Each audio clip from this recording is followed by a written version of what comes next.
မင်္ဂလာပါပရိသတ်ကြီးတို့ရေဒီတစ်ခေါက်မှာတော့မေကွန်းလေးတစ်ခုနဲ့စလိုက်ကြရအောင်အဲ့ဒါကတော့လူတစ်ယောက်ဟာတစ်ပင်တစ်ပင်ကို3ရက်တိတိနေဘူးမရှောင်မိုးရွာမရှောင်နဲ့မလွတ်တမ်းဖတ်ထားနိုင်နေဆိုရင်ပရိသတ်ကြီးတို့ယုံကြည်နိုင်ပါမလားအဲ့ဒီမေကွန်းလေးပါပဲအခုပရိသတ်ကြီးတို့မြင်နေရတဲ့မျိုးသမီးကတော့အဲ့ဒီမဖြစ်နိုင်ဘူးလို့ထင်ရတဲ့အရာကိုလက်တွေ့လုပ်ပြခဲ့ပါတယ်သူမဟာ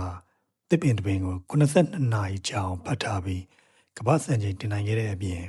တစ်ကမ္ဘာလုံးကလူတွေကိုပါအံ့အားသင့်စေခဲ့ပါတယ်။သူမရဲ့နာမည်ကတော့ Trufina Muthuni ဖြစ်ပါတယ်။သူမဟာအသက်22နှစ်အရွယ်ကန်ညာနိုင်ငံသူဖြစ်ပြီး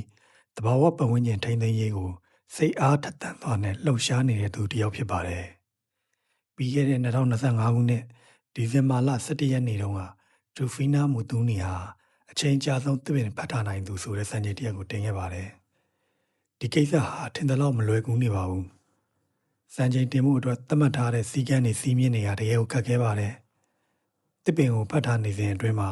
ခြေထောက်နှစ်ဖက်လုံးမြေကြီးပေါ်မှာပဲရှိနေရမယ်။အိတ်ခွင့်မရှိဘူး။ပြီးတော့တနာရီမှ9မိနစ်ပဲအနားယူခွင့်ပဲရတာပါ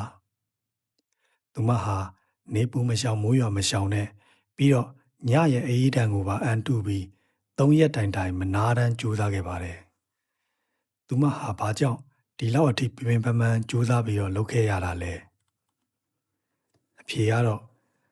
သူမဟာရိုးရိုးလေးစံချိန်တင်ရုံနေမဟုတ်ပါဘူး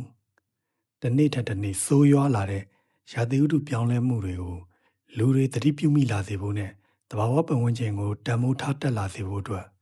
အခုလိုမျိုးကိုယ်တိုင်ပေးဆက်ပြီးသတင်းစကားပါခဲ့တာဖြစ်ပါတယ်။2024ခုနှစ်အစောပိုင်းကတင်ထားခဲ့တဲ့62နာရီဆိုတဲ့စံချိန်ကိုကျော်ဖြတ်ဖို့ကြိုးစားခဲ့တာလည်းဖြစ်ပါတယ်။နောက်ဆုံးမှာတော့ Trufina Muthuni ဟာ82နာရီ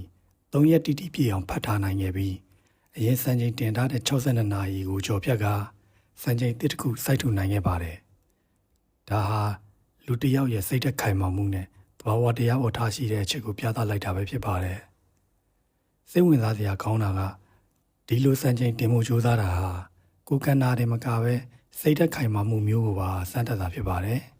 ။သဘာဝတရားအတွက်အခုလိုကိုယ်တိုင်ပေးဆက်ခဲ့တဲ့ Trufina Muthuni ရဲ့စိတ်ဓာတ်ကိုပရိသတ်ကြီးရောလေးစားမိရလား။ပရိသတ်ကြီးတို့ဆိုရင်ရောတစ်ပင်တစ်ပင်ကိုဘယ်လောက်ကြာဖတ်ထားနိုင်မယ်လို့ထင်ပါသလဲ